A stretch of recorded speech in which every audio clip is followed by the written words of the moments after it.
Góðan daginn, ég er þessi Unnur og ég er þessi Ástríður. Við erum að vinna hérna á Bugl í göngudeild og ætlum að tala þessum yngri börnun okkar og þjónustu við þau. Hérna, já. Við erum ekki mikið að sinna litlu börnunum, yngstu. Einfaldlega vegna þess að það koma bara ekki beiðnir fyrir þau. Þetta leikskóli sé að standa sig vel. Oft heyrir maður að vandamáli byrji svona í 6 ára bekk. Ég sjá að þarna það sem hefur komið 2015 voru 2, 2016 4 og ekkert 2017 sem komið er ennþá. Og þarna sjáum við sem sagt í ár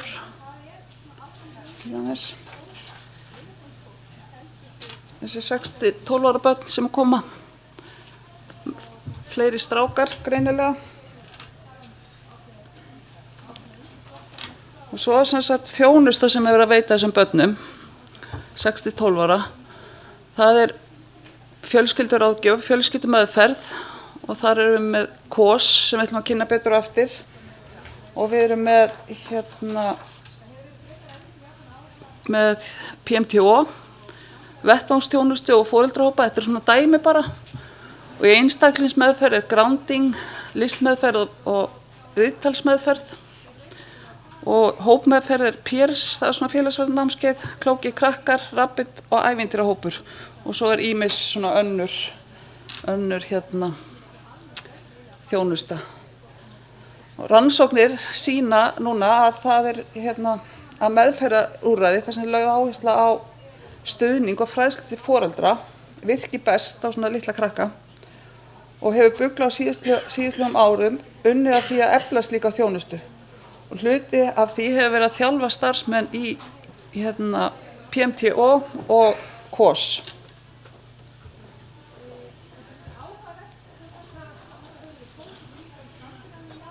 Nú er ég bara ekki, nú fer bara þessi sko.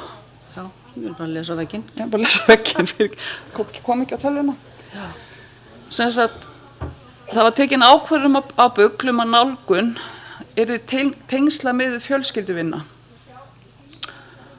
Og það var byrjað að vinna með öryggisringinn, sem sagt KOS-P á Bugl fyrir ári síðan, en hafði verið að byrjað aðeins að vinna með APFT eða svona tengsla með fjölskyldumeðferð. Hingað til hefur einhver verið unnið með öryggisringinn í vettvangsþjónustu og núna verið að innleiða þessa þjónustu á göngudeildinni. Og nú ætlum við að breiða boðskapinn. Nei. Já. Þú ætlar að kynna höfundana? Já, ég ætla að kynna höfundana. En vitum við hvað rýtur hér? Ekkert skeður. Hér og ekkert skeður. Það er bara allt fast. Er ekki þessi? Er þessi? Já. Nei. Það gerist ekkert. Það færast ekki hérna heldur sko. Það er eitthvað að stríða okkur. Ekkert hreyfist þarna. Ekkert hreyfist þarna. Okay. Spurning hvort einhver getur sótt tæknimann fram fyrir okkur. Þetta er eitthvað skrítið. Já. Ekki alveg það sem við þurftum svona. Núna? Þú erum ekki þá svo halda. Bara gerst að skeið.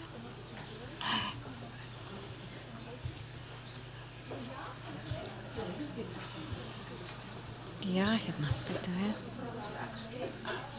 Ert þú flink? Nei, vitum það. Það kemur ekkert á X-Scape heldur sko. Það er allt frosið. Annarkvort er frosið á skjánum eða á veggnum.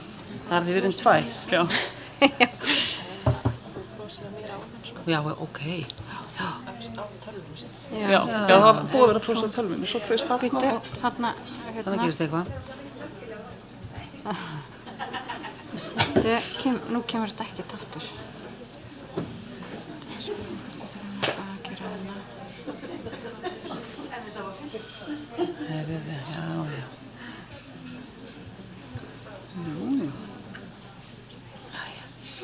Og þá er þessu lokið.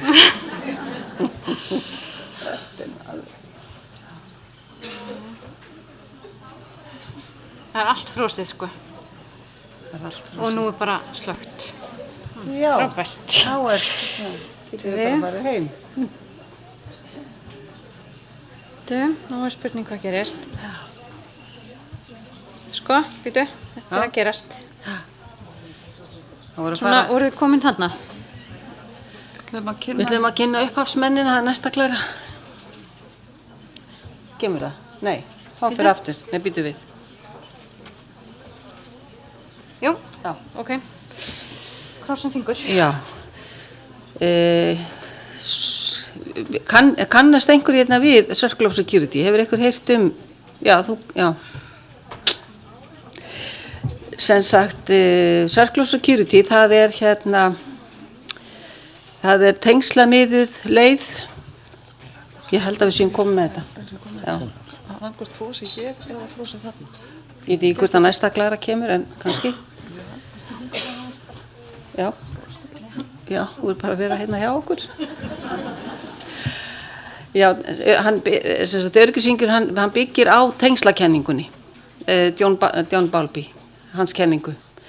Og höfundarnir eru sem sagt Glenn Cooper og Kent Hoffman og Bert Powell frá Mary Cliff Institute í Spokane, Washington og Robert Marvin frá University of Virginia í Charlottesville.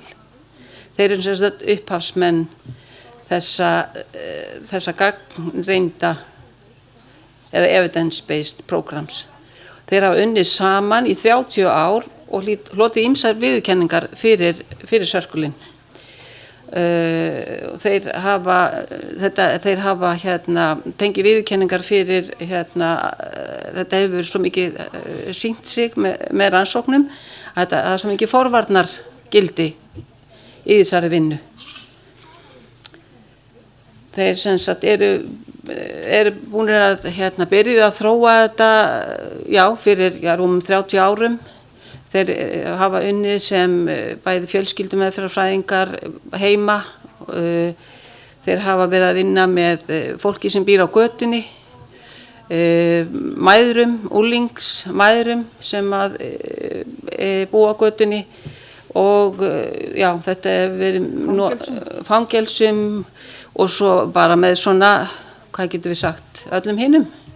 Og þetta hefur reynst mjög vel. Vitum við, og svo ger ég hvað til að skipta Hér. Nei, hérna, já. Þessi? Já. Já, nú gerist þetta. Kom ekki? Jú, þetta er að gerast. Það komið. Sem sagt, öryggisringurinn, þeir vilja kalla þetta inngrip eða prógram. Þeir vilja ekki hugsa þetta sem einhvern námskeið sem kennir foreldurum hvernig á ala börnin sínu upp. Þeir hugsa þetta meira sem inngrip og námskeiði sjálft spannar yfir eiginlega 8 kafla en þeir vilja nú samt gefa þessu, þeir eru mjög sveigjanlegir og hvetja til þess að við tökum lengri tíma ef að þess þarf og jafnvel þarf þá að fara jafnvel aftur í einhverja kafla. Þetta er svona fer svolítið eftir því hvernig fólki gengur að átta sig á þessu. Það fylgir með fyrir þann sem sem sagt þá að keyra hringinn, handbók fyrir sem sagt þá leiðbeinandann, upplýsingablöð og svo eru handouts fyrir foreldrana og forráðamennina.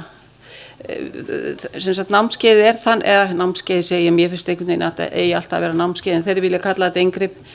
Að þetta sem sagt, við horfum ásamt foreldrunum eða hópnum á svona 10 mínútur korter af DFD sem var svona útskýrir, það eru dæmi sem útskýra hugtök og kynnir svona það sem þeir eru að vilja svona, hafa fyrir fólk til að skoða sig svolítið í. Og maður, sem sagt, leiðbeinandi hann stoppar við ákveðin svona fyrirfram ákveðin stopp en svo náttúrulega getur maður stoppa bara ef manni finnst þurfa eða fólk vill stoppa. Þannig þetta er svona alveg leiðbeiningar fyrir mann svona þegar maður er að byrja að keyra þetta. Að fara í gegnum módelið með þjálfuðum leiðbeinendum hjálpar foreldrum forráðamurum að skilja tilfinningaheim barnsins með því að læra að lesa í tilfinningalegar þarfir og styðja getu barnsins við að finna árangursríka leið til að ráða við tilfinningar, gefa barninu möguleika á að styrkja sjálfsmynd sína og virða vit barnsins og löngun til að vera örugt. Kaflarnir, þessir 8 kaflar sem eru á DFD á diskinum eru sem sagt, við byrjum á því að fara í gegnum svona kynningu á hringnum, hvað hringurinn snýst og hvað við erum að hugsa með honum. Síðan annar kaflinn, þar förum við í að hjálpa foreldrum að læra svolítið að kanna þarfir barnanna og svona, já, velta fyrir okkur hvaða þarfir eru á efri partinum, hvaða þarfir eru á neðri partinum og hvernig hvað við erum að gera á hringnum með barninu. Þriðji kaflinn, þriðji kaflinn, þá verður svolítið að fara í það hvernig erum við með barninu. Og síðan 4. kaflinn, hvernig erum við með unga barninu. Það dálítið mikið farið í ungbörn. Þeir hafa mikið verið að rannsaka ungu börnin en þetta á alveg eins við eldri og jafnvel fullorðna. Við breytumst ekkert, við erum alltaf á þessum hring. Við förum alltaf hringinn og þurfum alltaf að hafa eitthvað svona öryggis vinkonu, foreldra, jafnvel þó við séum orðið fullorðið fólk. Býtum við. Síðan förum við í 5. kaflanum, þá farið í sem sagt leiðina til öryggis. Og við könnum líka hvar við erfiðum sem foreldrar. Það dálítið mikil foreldravinna í þessu líka. Við förum með foreldrunum svolítið í hvað það sem að ég á erfitt með. Hvaða tilfinningar eru það sem ég á erfitt með að vera með barninu. Á ég erfitt með að vera með barninu eða vill fara frá mér, eða fara út að leika eða fara eitthvert, kanna, eða á ég erfitt með að vera með barninu þegar vill koma til mín. Sumir eiga mjög erfitt með að finnst barni vera sækist eftir athygli eða trufla ef það vill vera alltaf að koma. Þannig að það svona mismunandi hvernig foreldrar upplifa börnin sín. Þannig að sá kafli getur verið svolítið erfiður jafnvel fyrir foreldra. Maður getur þurft að gefa lengri tíma fyrir foreldra til að skoða þetta allt saman. Síðan förum við í rofið og gera við og það mjög áhugavert, finnst mörgum og okkur finnst það náttúrulega líka. Já. Það þegar að við lendum í erfiðleikum með barnið. Samskiptum, það verður svona rifrildi og það ekki, og allir verða reiðir eða leiðir og jável við missum þolinmæðina. Við bara getum ekki meir og við bara nennum ekkert, bara skila þessum krakka, þetta handónundur krakki. Við förum bara alveg í þessar tilfinningar í okkur, að hvernig getum við gert við þetta? Það svolítið farið mikið í það líka og mikil umræð það. Hvernig gerum við til þess að laga tengslin aftur? Þannig við getum haldið áfram. Og síðan tökum við í 8. kaflinn, þá förum við svolítið bara í að taka þetta saman og fara svolítið yfir og svona, bara glæðjast yfir því hvað við erum búin að læra saman. Þú ætlaðir að fara svolítið, var það ekki í hringinn? Þetta þessi frábæri hringur og við erum hendurnar. Heyrið í mér, þegar ég fer svona frá. Við erum hendurnar sem að styðjum barnið. Þau fara út að explora heiminn. Og maður sér þetta bara hjá litlum börnum, þau eru að byrja að labba, þá fara þau svona aðeins að borðinu og svo labba þau tilbaka til mömmu. Og svo bara stækkar alltaf hringurinn. Þegar þau eru að fara út, þá eru þau full af sjálfstrausti, þau eru örugg og eru bara að fara að leika og gera skemmtilegt. Þar þurfa foreldrar svona að skoða þarfirnar þeirra. Þurfa þau stuðning, þurfa þau aðstoð, þurfa þau bara gleði að foreldrar sé að leika með þeim og eitthvað njóta þeirra og hjálpa og svo á einhverjum tímapunkti þá gerist eitthvað.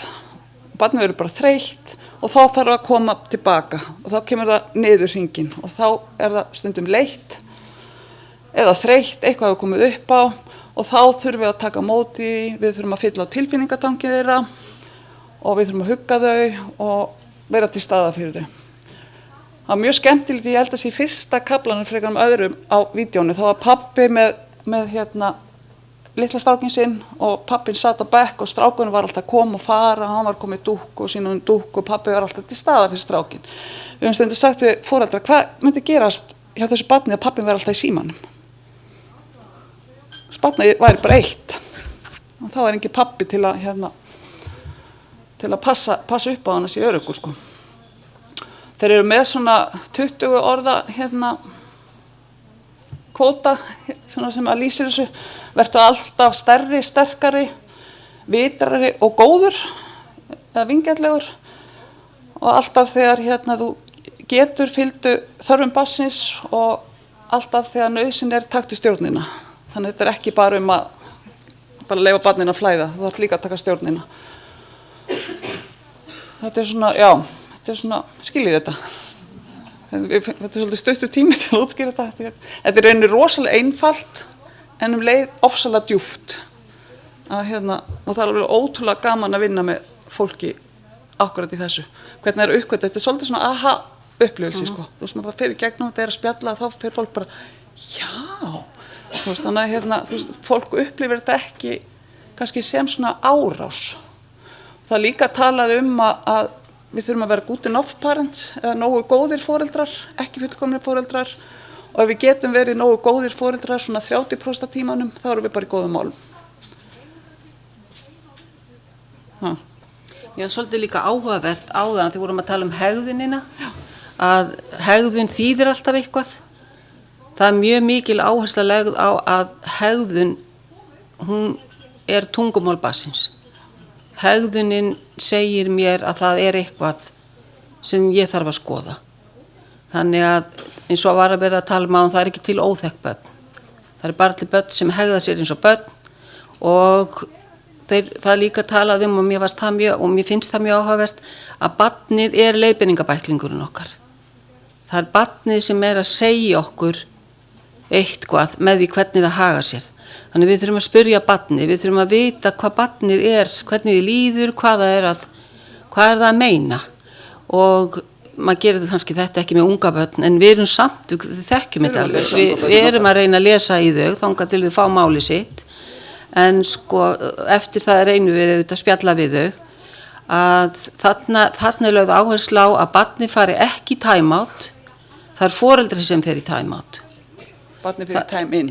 Barnið er alltaf í time in, þú ert alltaf með barninu, að barnið er í uppnámi, að þá ertu með barninu. Þú hjálpar barninu að raða tilfinningunum sínum, læra á tilfinningarnar sínar, en aldrei, þú yfirgefur barnið aldrei. Það er aldrei eitt að basla við að reyna einhvern veginn að finna út hvernig á ég að gera, hvernig á ég að haga mér. Foreldri fyrir í time-out, af því að við erum kannski bara alveg, við getum ekki meira. Þá þurfum við einhvern veginn að gera barnið örugt og komast eitthvað aðeins og ná að bara anda og koma svo aftur til þess að við getum haldið áfram að hjálpa barninu. Það er lögð gífurlega áhersla á þetta að barnið sé aldrei eitt að reyna að vinna úr emotional regulation eins og þeir kalla þetta á enskunni. Það er mjög mikið áhersla á það. Svo er bara svona aðeins í lokin svona markmið, aðalmarkmið. Það er að auka örugg tengsl milli foreldra og örugg tengsl barnsins við foreldra eða forsjáraðila, auka hæfni foreldra og forsjáraðila til að lesa í merki, svona cues frá barninu. Við gefum öll frá okkur svona cues, kannski þú veist bara svona, en erum við samt bara ógeðslega fúl út í þig sko. Þannig að það þarf að læra að lesa það og auka samhygð foreldra með barninu, draga úr neikvæðni foreldra, gagnvart hvatningum, motivation barnsins, auka getur foreldra til sjálfskoðunar, auka getur foreldra til að taka pásu, time-out, endurspegla og stuðla að öryggisveitandi og umhyggjusamri hegðun, auka getur foreldra til að koma reglu- og streituvaldandi tilfinningaástand, auka getur foreldra til að þekkja þegar roftruflun hefur orðið í tengslunum og auðvelda lagfæringu og auðvelda getur foreldra til að veita huggun þegar barnið í uppnámi. Eru búnar á tímanum? Já. Við ætlum að koma einhverja sögur en við bara heyri það seinna. Við ætlum að segja ykkur hvað okkur gengur rosalega vel. Það er bara að heyra. Það bara kemur seinna. Já.